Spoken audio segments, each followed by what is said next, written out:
कि इस बार 2024 के चुनाव में बीजेपी खुद इन लोगों का पत्ता काट रही है। तो ये जो सवाल है कि आगे क्या फिर जीत पाएंगे हार पाएंगे, तो ये कंपेयर करना मुझे लगता है खुद में अपने आप में मूर्खता होगा कि राहुल गांधी को हराएंगे किसी और को हराएंगे। क्योंकि मुझे लग रहा है कि इस बार बीजेपी बहुत सारे मंत्रियों का टिकट काटने वाली है जिनके पास सवालों का जवाब नहीं, जिनके पास जनता के बीच में विश्वास उन्होंने नहीं बना पाए हैं। और जिसमें से अव्वल नंबर पे अगर मैं एक रैंक पे रखूं तो इसमें स्मृति ईरानी का नाम सबसे पहले नंबर पे है। तो सवाल ये नहीं है, सवाल मोदी जी को जाकर माफी मांगना चाहिए कि जिस चीज को लेकर उन्होंने देश से वादे किए, देश के आवामों से बात किए, लोगों से वादे किए, वो तमाम चीज झूठ साबित हुआ। उसके तो सभी सबूत भी हैं। मैं खुद ऑन द कैमरा कह सकता हूं कि मोदी जी, देश के प्रधानमंत्री नरेंद्र मोदी जी खुद झूठ बोलते हैं और वो झूठे साबित भी हुए।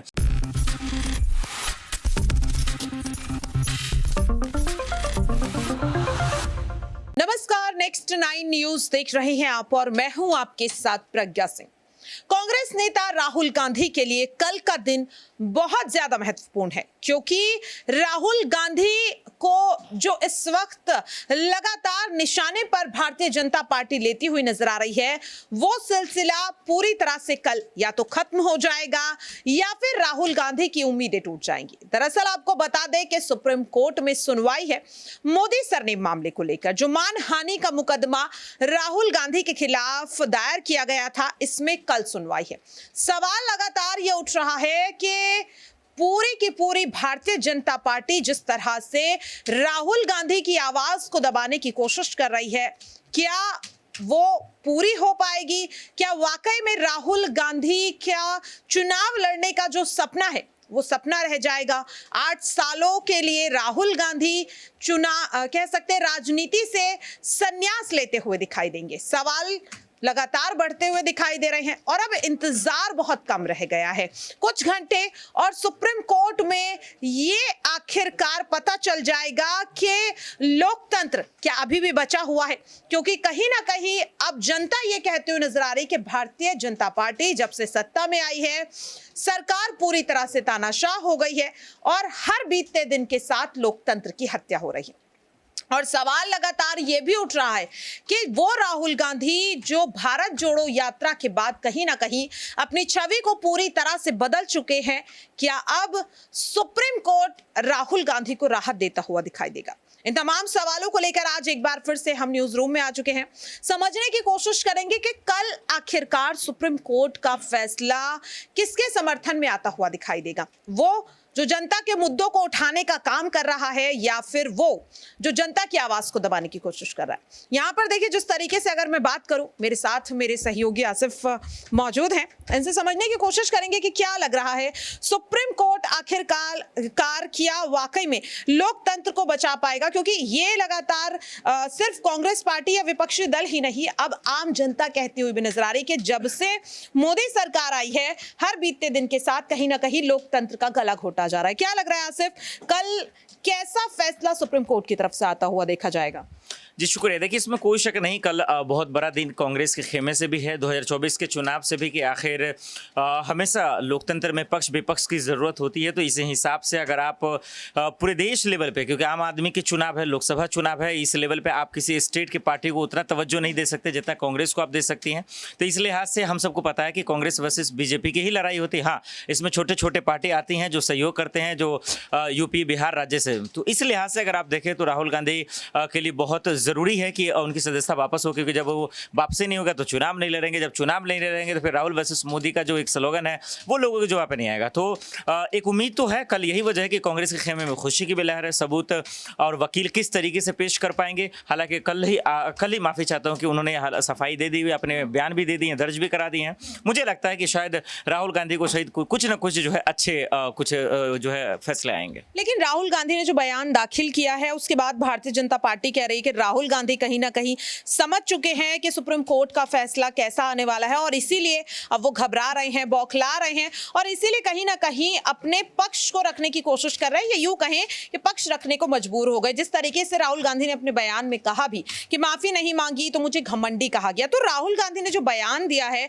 जिसमें वो कहीं ना कहीं खुद को एक तरीके से कहीं मजबूर दिखाने की कोशिश कर रहे हैं कि भारतीय जनता पार्टी ने उन्हें मजबूर बना दिया है, तो क्या राहुल गांधी का ये बयान कहीं ना कहीं उनकी बौखला बौखलाहट को दर्शा रहा है, या फिर ये उनका कॉन्फिडेंस है कि चाहे सुप्रीम कोर्ट का फैसला जो भी आए, कहीं ना कहीं जनता की नजरों में उन्होंने खुद को पाक रखा है? अगर बीजेपी या फिर मोदी सरकार के चाहने वाले लोग या मोदी जी खुद ऐसा कहते हैं तो फिर मेरा सीधा सा सवाल है कि ठीक है, राहुल गांधी माफी क्यों नहीं मांगेंगे, लेकिन राहुल गांधी को वो कहे माफी मांगने के लिए तब जब जिस समाज को ठेस पहुंचा है, क्योंकि जो मानहानि का मामला है वो मोदी सरनेम का मामला, Modi surname in the sense कि जो उस सरनेम के जो जितने भी लोग हैं, तो वो बोले माफी मांगने को, फिर माफी मांगने में बुराई नहीं है, लेकिन भाई मोदी जी कहे तो क्यों माफी मांगे, एक बात।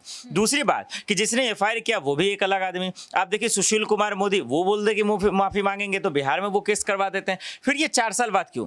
तो सवाल ये नहीं है, सवाल मोदी जी को जाकर माफी मांगना चाहिए कि जिस चीज को लेकर उन्होंने देश से वादे किए, देश के अवामों से बात किए, लोगों से वादे किए, वो तमाम चीज झूठ साबित हुआ, उसके तो सभी सबूत भी हैं। मैं खुद ऑन द कैमरा कह सकता हूं कि मोदी जी, देश के प्रधानमंत्री नरेंद्र मोदी जी खुद झूठ बोलते हैं और वो झूठे साबित भी हुए। चाहे आप राम मंदिर पे बात कर लें, जीएसटी पे बात कर लें, या फिर नोटबंदी पे बात कर लें, अब बहुत सारे भदेरे मुद्दे, आर्टिकल 370 पे बात कर, ट्रिपल तलाक पे बात कर लें, बेरोजगारी पे बात कर लें, महंगाई पे बात कर लें, देश में शायद ही कोई ऐसा मुद्दा होगा जिसमें उनका झूठ सामने नहीं आया। अच्छा आसिफ, स्मृति जी, तो उस लिहाज से उन्हें माफी मांगनी चाहिए बजाय इसके कि राहुल गांधी माफी मांगो। हाँ, अगर राहुल गांधी ने जिस सरनेम को लेकर बोला, अगर उस समाज वाकई में आहत है, वो अगर खुल कर आके प्रोटेस्ट करे, जंतर मंतर पर करे, कहीं भी करे और बोले कि राहुल गांधी माफी मांगे, मुझे लगता है कि राहुल गांधी वहां पे जाके घुटनों पर टेक जाएंगे और माफी मांगने के लिए तैयार हो जाएंगे। अच्छा, यहाँ पर स्मृति ईरानी जो है कहीं ना कहीं वो उसी सीट से अब चुनाव लड़ती हुई देखने जाने वाली हैं, जहां पर राहुल गांधी का एक वक्त में काफी अच्छा खासा वर्चस्व था।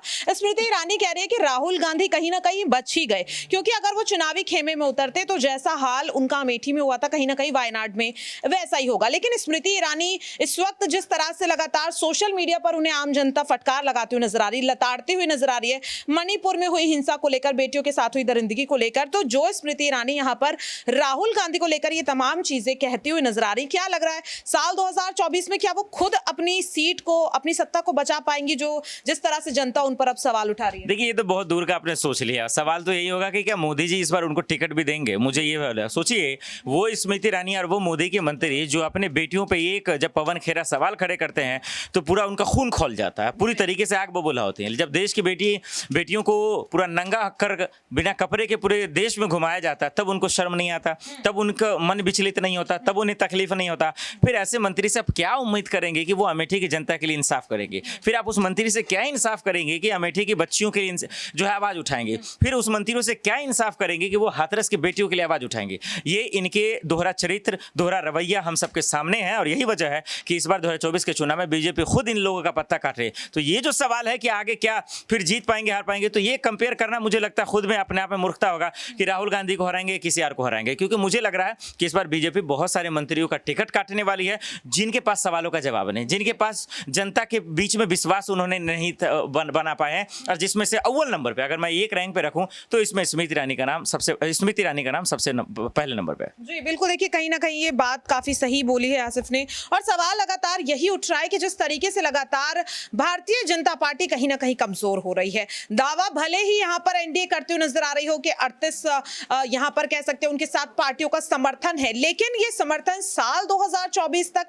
टिका रहेगा नहीं, ये सवाल भी लगातार उठ रहा है। लेकिन देखना ये होगा कि कल सुप्रीम कोर्ट का फैसला आखिरकार राहुल गांधी को लेकर मोदी सरनेम मामले में क्या आता है। आपकी पूरे मुद्दे को लेकर क्या कुछ राय है? क्या राहुल गांधी को वाकई में सुप्रीम कोर्ट से राहत मिलनी चाहिए? क्या उन्हें साल 2024 के चुनाव लड़ने चाहिए? कमेंट बॉक्स में अपनी राय जरूर रखिएगा। आज के लिए इस खास रिपोर्ट में इतना ही, मुझे दीजिए इजाजत, नमस्कार।